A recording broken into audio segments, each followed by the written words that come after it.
প্রথমে মুরগির মাংসটা ফ্রাই করে নিচ্ছি, তারপর এদিকে আদা রসুন জিরা বেটে নিয়েছি পাটাতে, আর আলু সিদ্ধ করে ছুলে নিয়েছি। তো আলুটা কিন্তু আমি ভাঙবো না, আস্ত রাখবো। তো মাংসটা এক পিসটা হয়ে গিয়ে উল্টিয়ে দিচ্ছি আরেক পিসটা। তো মাংসটাকে আমি একটু লালচে করে ভেজে নেব।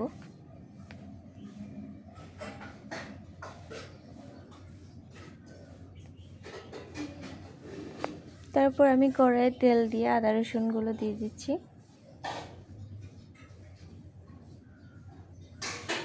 তারপর দিয়ে দিচ্ছি জিরা বাটা,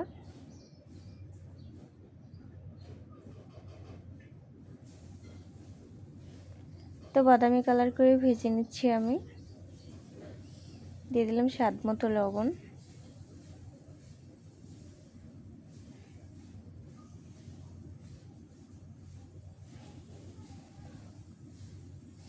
দিয়ে দিচ্ছি হলুদ গুঁড়ো, ধনিয়ার গুঁড়ো,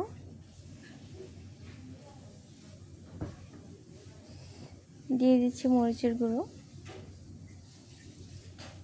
দিয়ে মশলাটা ভালো করে কষিয়ে নিতে হবে।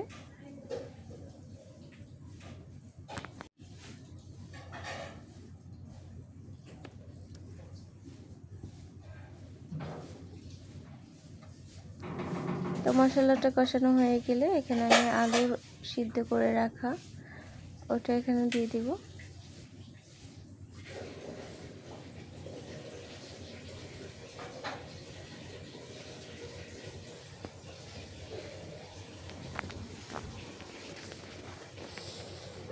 আলুটা দিয়ে আর একটুখানি কষিয়ে নেব।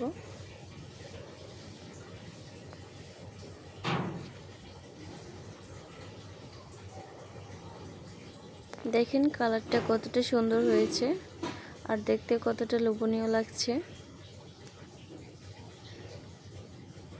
তো আমি মুরগির মাংসটাও এখানে দিয়ে দিয়েছি। তো সামান্য জল দিয়ে দিব এখন।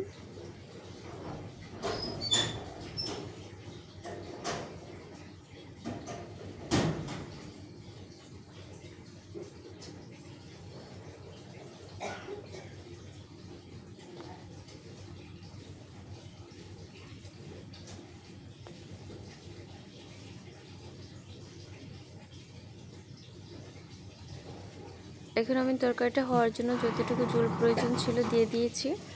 তারপর আমি ঢেকে দিব।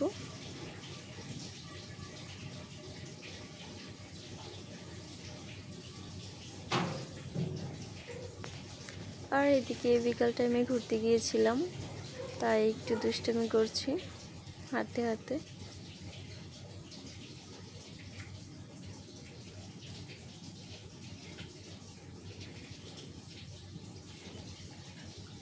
তারপর দেখলাম রাস্তায় একটা বিয়ে বাড়ি। তো বিয়ে বাড়িতে মানুষ হাঁটাহাঁটি করছে।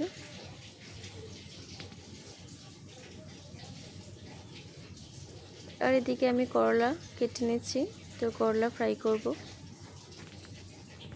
করলার সাথে কিন্তু আলু দিয়ে ভাজি করলে অনেক স্বাদ বেড়ে যায়, সেজন্য আমি এখানে আলুটা ইউজ করছি।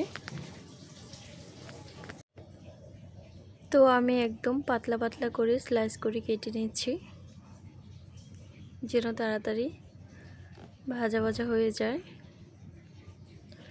তো প্রথমে একটা কড়াই বসিয়ে নিলাম, কড়াই দিয়ে দিলাম পেঁয়াজ কুচি,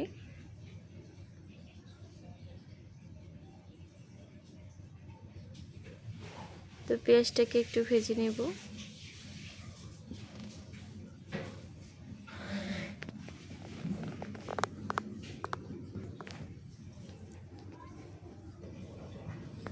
তারপরেই তো আমি দিয়ে দিয়েছি সবজিটা।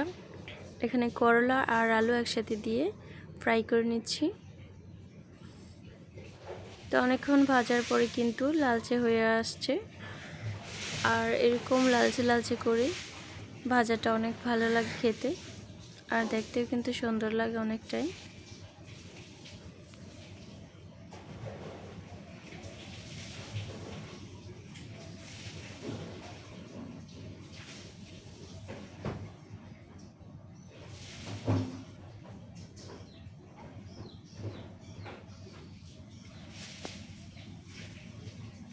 এই তো ফাইনালি ভাজিটা হয়ে যাওয়ার পর